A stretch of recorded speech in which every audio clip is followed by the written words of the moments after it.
अस्सलाम वालेकुम dear students, कैसे हैं आप सब। उम्मीद करता हूं कि आप सब खैर आफियत से होंगे। तो आज के दिन हम रियल एनालिसिस वन इसके रिलेटेड एक न्यू टॉपिक का आगाज़ करेंगे। टॉपिक का नाम होगा सीक्वेंस एंड सीरीज़।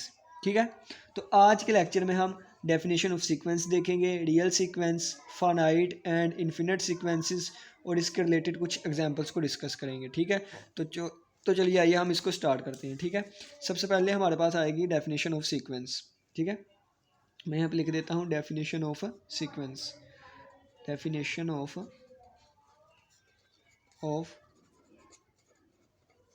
सीक्वेंस यानी कि सीक्वेंस की डेफिनेशन। तो छोटी क्लासेस में आप पढ़ते आए हैं कि सीक्वेंस किसे कहते हैं। सीक्वेंस हमारे पास एक फंक्शन होता है जिसकी डोमेन जो है वो सबसेट ऑफ नेचुरल नंबर होती है। तो यहाँ पे हम लिखेंगे कि sequence is a function. Sequence एक फंक्शन होती है whose domain is a subset of set of natural numbers. ठीक है, और नेचुरल नंबर का ये सेट। ठीक है, नेचुरल नंबर क्या होते हैं आपको पता है कि ये नेचुरल नंबर का सेट हमारे पास होता है 1,2,3 सो ऑन चलता जा रहा है। ठीक है, तो कोई भी हमारे पास अगर एक फंक्शन है जो कि नेचुरल नंबर से लेके रियल नंबर या किसी भी नंबर्स तक डिफाइन है, तो वो हमारे पास यहाँ से लेके यहाँ तक जो फंक्शन बनेगा एफ, उसको हम सीक्वेंस का नाम देंगे। ठीक है, यहाँ से लेके यहाँ तक जो भी हमारे पास फंक्शन बनेगा इसको हम सीक्वेंस का नाम देंगे। ठीक है, अब सीक्वेंस को डिनोट कैसे किया जाता है, तो इसके लिए जो स्टैंडर्ड नोटेशंस जो बुक्स में यूज़ होती हैं, द स्टैंडर्ड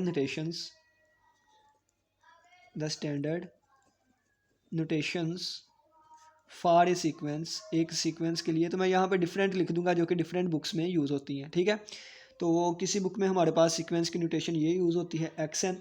ठीक है, किसी बुक में हमारे पास या कहीं पे हमारे पास ये यूज़ होती है, जो आपको नोट्स लगवाए गए होंगे या जो नोट्स हैं वहाँ पे सीक्वेंस की ये नोटेशन यूज़ होगी। ठीक है, लेकिन मैं ज़्यादातर ये वाली नोटेशन यूज़ करूँगा। ठीक हो गया, इसके अलावा TN भी यूज़ की जाती है, AN भी यूज़ की जाती है। ठीक है, BN भी यूज़ की जाती है। तो ये सारी हमारे पास सीक्वेंस की नोटेशंस हैं। ठीक हो गया, और यहाँ पे जो n यूज़ हो रहा है ये n बिलोंग किया करेगा सेट ऑफ नेचुरल नंबर में से। ठीक हो गया, अब हम एक नोट डिस्कस कर लेते हैं। ये जो हमारे पास वैल्यूज़ आएंगी ना, यानी कि देखें n की वैल्यू अगर मैं 1 पुट करूँगा तो x1 आ जाएगा, n की वैल्यू 2 पुट करूँगा x2 आ जाएगा, n की वैल्यू 3 पुट करूँगा x3 आ जाएगा। इसी तरह सोन जो मैं n की वैल्यू n ही रखूँगा तो n आ जाएगा, n की पावर इन्फिनिटी तक चले जाएगी तो सोन चलती जाएगी। इन सभी को हम सीक्वेंस की टर्म्स कहते हैं। ठीक है, तो मैं लिखूँगा द वैल्यूज़, ये जो वैल्यूज़ होती हैं कौन सी, x1 x2 और सो ऑन xn, और इसी तरह आगे बढ़ती जाएंगी। ये हमारे पास जो वैल्यूज़ होती हैं आर कॉल्ड, इनको हम कहते हैं टर्म्स ऑफ सीक्वेंस। ठीक है, और इस x1 को मैं कहूँगा द फर्स्ट टर्म। ठीक है, द फर्स्ट, x2 को मैं कहूँगा सेकंड, और इसी तरह सो ऑन जो n वाली होगी उसको मैं कहूँगा nth टर्म, और सो ऑन बढ़ती जाएगी, इसको मैं कहूँगा टर्म्स ऑफ द सीक्वेंस। ठीक हो गया, और यहाँ पे जो हमारे पास ये n वाली टर्म यूज़ होगी ना, इसको हम जनरल टर्म कहते हैं।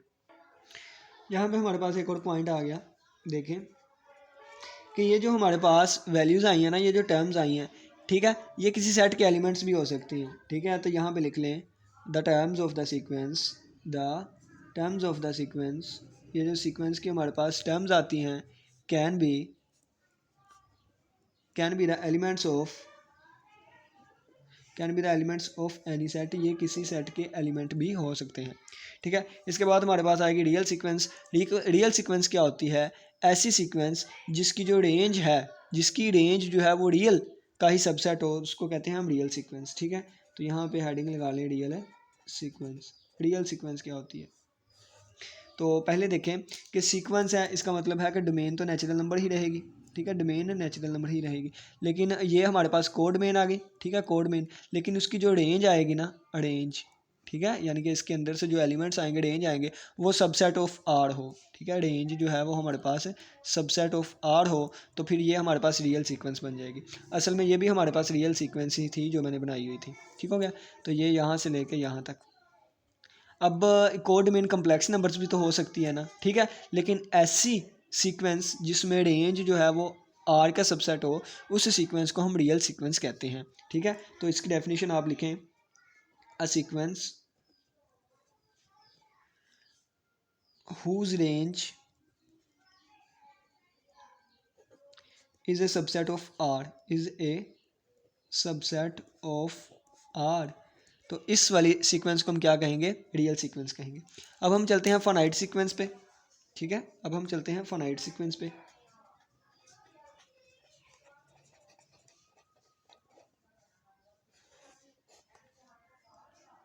Finite sequence, if domain of a sequence is finite then the sequence is called finite sequence.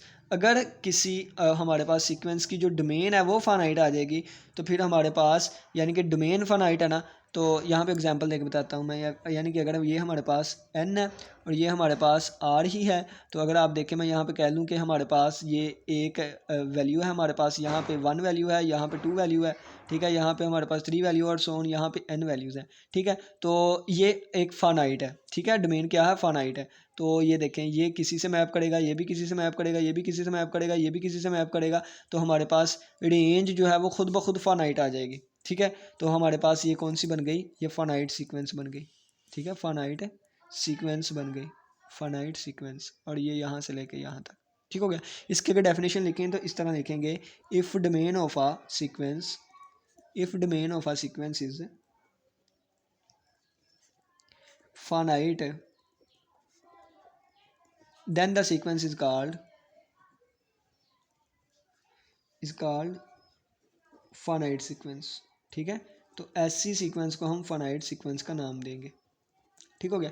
Next हमारे पास आ गया इन्फिनिट सीक्वेंस। ठीक है, तो सिंपली बात क्या है कि जिसकी डोमेन जो है वो इन्फिनिट हो, यानी कि चलती जा रही हो, यानी कि सेट ऑफ नेचुरल नंबर देखें ना, सेट ऑफ नेचुरल नंबर की अगर हम बात करें तो वो चलते जाते हैं। ठीक है, लेकिन अगर मैं कहता हूँ मुझे 10 तक चाहिए नेचुरल नंबर या 20 तक चाहिए, तो फिर वो फाइनाइट बन जाएगी सीक्वेंस। लेकिन अगर मैं कहूँ कि नहीं नहीं मैंने पूरा सेट ही लेना है जो कि चलता जा रहा है चलता जा रहा है, तो वो हमारे पास इन्फिनिट सीक्वेंस बन जाती है। ठीक है, तो हाँ, यहाँ से हमारे पास आ गया infinite sequence, infinite sequence,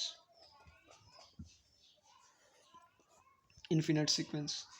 if domain of a sequence, if domain of a sequence, if domain of a sequence is infinite,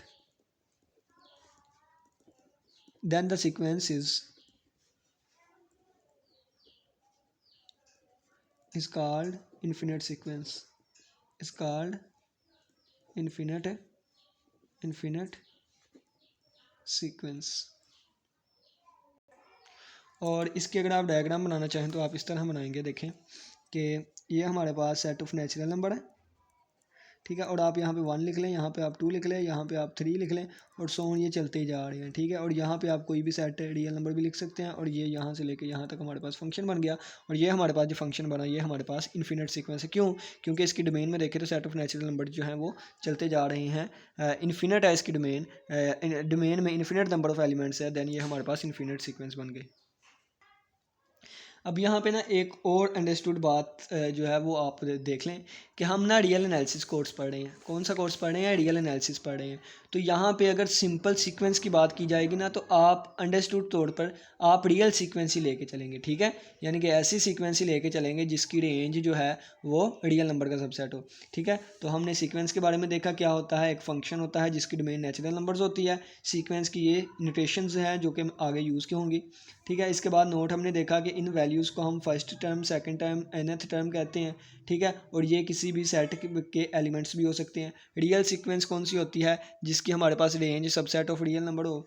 finite sequence, अगर डोमेन जो है वो फाइनाइट है, इसमें फाइनाइट नंबर ऑफ एलिमेंट है, तो वो फाइनाइट सीक्वेंस बन जाएगी। और इन्फिनिट सीक्वेंस क्या होगी कि जिसमें हमारे पास नंबर ऑफ एलिमेंट्स डोमेन में इन्फिनिट हो, तो वो हमारे पास इन्फिनिट सीक्वेंस बन जाएगी। और एक और बात मैंने आपको बताई कि हम रियल एनालिसिस में रहते हुए सीक्वेंस को पढ़ रहे हैं, तो इसका मतलब है कि जहाँ कहीं भी सीक्वेंस का लफ्ज़ आएगा, जहाँ कहीं भी सीक्वेंस का लफ्ज़ आएगा, तो अंडरस्टूड कौन सी बात मानी जाएगी कि हम रियल सीक्वेंस को लेकर चल रहे हैं। ठीक है, तो अंडरस्टूड हमारे पास ये चीज़ मानी जाएगी, अंडरस्टूड। ठीक है, इन दिस कोर्स, तो मैं यहाँ लिख देता हूँ अंडरस्टूड इन दिस कोर्स। इस कोर्स में अंडरस्टूड ये बात मानी जाएगी कि अगर कहीं पे सीक्वेंस लिखा है तो वो कौन सी सीक्वेंस है? रियल सीक्वेंस है। अब आपको एक एग्जांपल दे दूं जहाँ से हमें अच्छे तरीके से अंडरस्टैंडिंग हो सके, तो यहाँ पे हम एग्जांपल लिख लेते हैं, ठीक है। तो यहाँ पे हम सबसे ऊपर एग्जांपल लिख लेते हैं, ई एग्जांपल, ठीक है। एग्जाम्पल के तौर पे मैं ये वाली सीक्वेंस ले देता हूँ, साइन एन एक्स है और हमारे पास एन की वैल्यू 1 से लेके इन्फिनिटी तक जा रही है, ठीक है। साइन है एन एक्स और एन की वैल्यू 1 से इन्फिनिटी तक जा रही है, तो ये इन्फिनिट सीक्वेंस है। क्यों?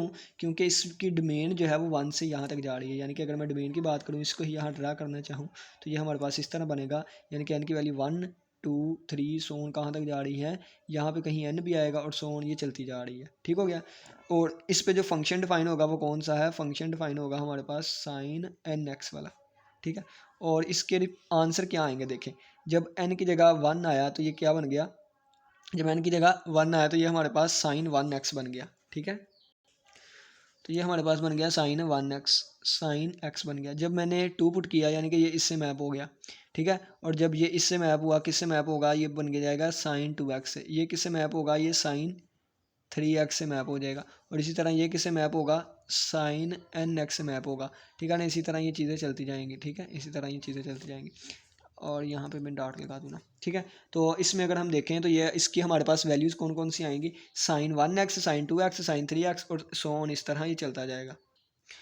तो हम यहाँ पे लिखेंगे, ये एग्जाम्पल हमने लिया है, तो एग्जाम्पल मैं थोड़ा सा यहाँ पे एक्सप्लेन कर देता हूँ। मैं कहता हूँ कंसीडर द सीक्वेंस, अगर हमने एक ये वाली सीक्वेंस ली है, कौन सी, साइन एन एक्स वाली, और एन 1 से लेके इन्फिनिटी है, ठीक है। तो देन हमारे पास ये जो साइन 1 एक्स आएगा, साइन एक्स आएगा और साइन 2 एक्स आएगा, ठीक है। और इसी तरह साइन 3 एक्स आएगा और so on sine n x आएगा, ठीक है। और इसी तरह सो ऑन, ये क्या है, are the terms of sequence, are the terms of sequence है। और यहाँ पे आप गौर करें कि ये हमारे पास क्या होगी, ये पहली टर्म होगी, ठीक है, ये हमारे पास पहली टर्म होगी। और यहाँ पे मैंने आपको बताया है, देखें कि एस एन से भी हम ज़ाहिर कर सकते हैं और एक्स इससे भी ज़ाहिर कर सकते हैं। तो यहाँ पे हमने x1 x2 xn लिया था, आप s1 s2 sn भी ले सकते हैं, आप t1 t2 tn भी ले सकते हैं, आप a1 a2 an भी ले सकते हैं, आप b1 b2 bn भी ले सकते हैं, ठीक है। तो इसको फिर हम क्या नाम देंगे, इसको हम सीक्वेंस की पहली टर्म का नाम S1 दे देते हैं, इसको सीक्वेंस की दूसरी टर्म का नाम S2 दे देते हैं, ठीक है। इसको सीक्वेंस की तीसरी टर्म का नाम S3 दे देते हैं। मैं ज़्यादा बेस्ट कहूँगा कि आप x1 x2 x3 का नाम दे दें, ठीक है। तो एट द एंड हमारे पास ये SN आ जाएगी, ये n वाली टर्म जो है SN आ जाएगी। तो हमारे पास जो SN कह लें या XN कह लें या AN कह लें, जो हमारे पास साइन NX आया है ना, तो इस nth वाली टर्म को हम, ये देखें, एस एन कह लें, एक्स एन कह लें, ए एन कह लें, या जो भी इसको कहना है, जो मर्जी टी एन कह लें, बी एन कह लें, तो ये हमारे पास जो nth टर्म आई है, इसको हम general term of the sequence कहते हैं, ठीक है। इसको हम क्या कहेंगे, general term of the sequence, general term of the sequence, ठीक है। तो ये हमारा आज का लेक्चर था। अब मैं आपके नोट्स से देख लेता हूँ, अगर कोई चीज़ रह गई है तो हम उसको कवर करते हैं, ठीक है। तो ये आपके नोट्स हैं। तो चैप्टर नंबर 2 इसमें सीक्वेंसेस एंड सीरीज़ है, जिसको हमने स्टार्ट किया है। तो सीक्वेंस, ठीक है, a sequence is a function, sequence एक फंक्शन होता है, whose domain of definition is the set of natural numbers, जिसकी डोमेन जो होती है वो सेट ऑफ नेचुरल नंबर होती है, यानी कि सेट ऑफ नेचुरल नंबर की डेफिनेशन होती है। कहता है आर, या इसकी डेफिनेशन इस तरह भी की जा सकती है, it can also be defined as an ordered set, इसको ऑर्डर्ड सेट में भी डिफाइन किया जा सकता है, ठीक है। ऑर्डर्ड सेट में कैसे डिफाइन किया जाता है, इसका मैं बता दूं। ऑर्डर्ड सेट किसे कहते हैं, पहले आपको ये आना चाहिए। तो पीछे वाले लेक्चर्स में हमने स्टार्टिंग में जब चैप्टर नंबर 1 स्टार्ट किया था, अब तो 30-40 लेक्चर हो गए होंगे, तो वहाँ पे एक मैंने लेक्चर जो है वो ऑर्डर्ड सेट में उसमें बताया था कि ऐसा सेट जिसमें ऑर्डर डिफाइन किया गया हो उसको ऑर्डर्ड सेट कहते हैं, ठीक है। तो सीक्वेंस हमारे पास जो भी आएगी ना, सीक्वेंस की टर्म्स, ठीक है, जैसे मैं आपको बताता हूँ, ये वाले ये आई है ना, sine x, sine 2 x, sine 3 x, sine n x, तो इनमें एक ऑर्डर होगा, ठीक है, इनमें एक ऑर्डर होगा। इसी तरह अगर मैं कहूँ एक सीक्वेंस की एग्जांपल ये वाली ले लेता हूँ, ठीक है, ये एक सीक्वेंस है, ये सीक्वेंस थी हमारे पास, ये वाली एक सीक्वेंस है, ठीक है। तो इसमें ये देखें एक ऑर्डर्ड सेट आंसर में आया है, यानी कि 1 2 3 4, इसमें एक ऑर्डर होगा, 1 छोटा है, 2 से 2 छोटा है, 3 से 3 छोटा है, 4, इसी तरह इसमें भी एक ऑर्डर होगा, यानी कि ये एवं ही नहीं आंसर आई जाएंगे, कोई ख़ास रूल होगा जिसके तहत ये आंसर आएंगे, ठीक है। जैसे ये देखें 1 जो है ये ग्रेटर देन है 1/2 से, 1/2 ग्रेटर देन होगा 1/3 से, 1/3 ग्रेटर देन होगा 1/4 से, ठीक है। ये भी एक ऑर्डर सेट है। यहाँ पे अगर हम बात करें तो इसमें भी एक ऑर्डर है, यानी कि इनका साइन चेंज हो रहा है, ठीक है। 1, ये देखें एक टर्म जो है इससे बड़ी है, आगे वाली क्या हो जाएगी, फिर उससे बड़ी हो जाएगी, यानी कि 1 बड़ा है -1 से, -1 छोटा है 1 से, 1 जो है बड़ा है -1 से, -1 जो है वो दोबारा छोटा होगा 1 से, 1 बड़ा होगा -1 से। इस तरह इसमें भी एक किसी तरीके से ऑर्डर के तरीके ये चल रही है। तो सीक्वेंस नाम से ज़ाहिर है कि कोई ना कोई सीक्वेंस होगी, कोई ना कोई तरतीब होगी, ठीक है। तो ये कहा गया है कि सीक्वेंस को इस तरह भी डिफाइन किया जाता है कि क्या है, ऑर्डर्ड सेट। ऑर्डर्ड सेट क्या होता है, जिसपे कोई ना कोई ऑर्डर डिफाइन किया गया हो, ठीक है। ये नोटेशन उन्होंने बताई हुई है कि an infinite sequence is denoted as, तो देखिए मैंने आपको एक्स एन लिखवाया था, बी एन लिखवाया था, टी एन जो है वो सारे लिखवाए थे, यहाँ पे एस एन यूज़ कर रहा है, ठीक है। तो कहता है इन्फिनिट सीक्वेंस की जो नोटेशन होगी वो ये होगी एन 1 से लेकर इन्फिनिटी तक। या हम इस तरह भी कह सकते हैं कि इस सेट में एस एन वाले एलिमेंट आएंगे और एन बिलोंग करेगा नेचुरल नंबर में से, ठीक है। अब यहाँ पे देखें, जब इस चीज़ को ओपन करेंगे ना, तो 1 मिनट यार, मैं ना कहता हूँ कि साथ कोई शीट कोई चीज़ ले ही लिया करूँ जहाँ पे आपको चीज़ें समझा दिया करूँ, ठीक है। तो देखें यहाँ पे समझाता हूँ मैं, ठीक है ना। तो एस एन है अगर हमारे पास, एन 1 से लेके इन्फिनिटी है, तो जब मैं 1 पुट करूँगा एस की कीमत तो S1 आ जाएगा, 2 पुट करूँगा S2 आ जाएगा, सो ऑन। जब मैं एन पुट करूँगा एन आ जाएगा, और सोन इन्फिनिटी आपको पता है नहीं पुट कर सकता, ये सोन चलती गई, ठीक है। इसको ऐसे भी लिखा जा सकता है, इसी चीज़ को हम ऐसे भी लिख सकते हैं कि इस सेट में एस एन एलिमेंट्स हैं सच दैट के एन बिलोंग करेगा नेचुरल नंबर में से, ठीक है। तो जब मैं पहला नेचुरल नंबर पुट करूँगा तो ये S1, दूसरा नेचुरल नंबर S2 और सोन, इसी तरह एन वाला नेचुरल नंबर SN और ये सोन बढ़ता जाएगा, ठीक है। क्योंकि आपको पता है कि नेचुरल नंबर हमारे पास कैसा सेट होता है, नेचुरल नंबर का सेट हमारे पास होता है 1 2 3 सोन एन तक गया, ठीक है, और सोन चलता गया, ठीक है। ये नेचुरल नंबर्स का सेट होता है। और ये देखें यही बात लिखी हुई है, और कहता है कि सिंपली अगर हम ये 1 से इन्फिनिटी की लिमिट ना भी ना लगाए तो हम सिंपली ऐसे भी लिख सकते हैं इन्फिनिट सीक्वेंस को, ठीक है। और इन्फिनिट सीक्वेंस को हम ऐसे भी लिख सकते हैं, ये जिस तरह मैंने आपको लिख के दिखाया है, ठीक है ना। यानी कि इन्फिनिट सीक्वेंस को इस तरह भी लिखा जा सकता है S1 S2 और सोन, SN ना भी लिखें और लिखना है तो लिख भी लें, ठीक है। इस तरह भी हम लिख सकते हैं। तो ये वाली सारी 1 2 3 4 नोटेशन बताई गई हैं। अब यही नोटेशन आप XN से भी लिख सकते हैं, TN से भी लिख सकते हैं, BN से भी लिख सकते हैं, AN से भी लिख सकते हैं, ठीक है। अब उन्होंने ना सीक्वेंसेस की एग्जांपल दी हैं। सबसे पहली एग्जांपल देखें, उन्होंने एग्जांपल दी है n, ठीक है, यानी कि n।